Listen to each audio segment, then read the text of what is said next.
Diba ang baso may lipstick? Nakalagay dreams. Ayan, tapos may lipstick siya. O, diba dreams? O, dream lang. Wala palang S. Dream lang. Tapos ngayon, andyan ako. Ayan o, nandyan ako. O, diba? Dalawang araw. Kahit dalawang araw lang, nagpa-relax-relax lang, no? So, ayan mga lalabs. Grabe ang inabot.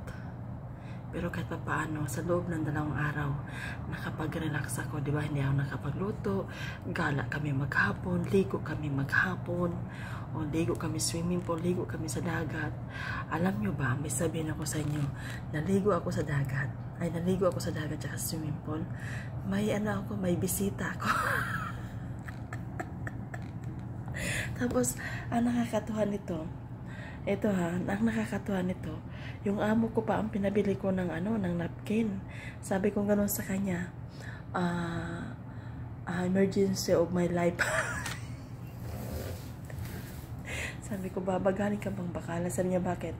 Emergency of my life. Ha? Sigay ang mata. Of my life. Of myself pala. Of myself. Masama yung English ay, ayan, din ako no, emergency of myself. Ingon ako. Ayan siya. Pampers. Ba nga ay, pampers ko no ba? Akong giisip-isip ang basig baklang kong pampers ni Hamad na ba, pareho kang Hamad ba rin ako.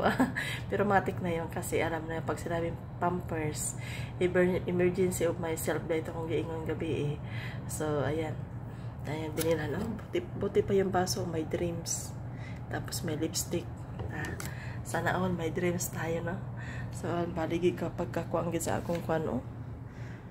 Kanin siya, alam niyo bakit may dala ako nito? Kasi itong ginagawa kong toothbrush dito kasi maano yung alaga ko, toothbrush, magtutoothbrush siya dyan. Ayan, so may towel. Ayan o, tapos may mga tissue. Ay, nako. Uwi kami bukas ng gabi. Ayan, for the go na naman, for the go. Trabaho na naman ang kadama. Abangan nyo ako, ha? Kasi, sa bagay, bago naman ako malis doon is okay naman ang lahat. Nakapaglinis naman ako. Kaya, yun, for the go. Nakapaglinis ako. Kaya, pag uwi ko, siguro bukas gabi kami darating. Kasi kami dumating dito is, 2:30 na madaling araw, eh. So, nagising ako ng alas 8:30. Kaya nakapag-live ako kanina is 9:30 siguro yun. 9:30, ganun. Nakapag-live ako. At, ayan, shout out ako dyan sa mga hindi ko pa kayo maisa-isa mag-shout out pag sabi pa shout out na lang lahat sa inyong lahat yan guys. Ayan, ayan, 'di ba? So abangan nyo sa susunod nating kabanata sa ating pagbablog ang aking pag-uwi. So thank you so much dyan sa aking paggagawa ng video. Sana magustuhan yung mga lalabs. Ito yung aking mga pinagagawa dito. At abangan nyo na lang, no? Abangan nyo na lang kung ano mga katarantaduhan, mga pinagagawa ko dito. So follow more, share sa akong mga video. Salamat!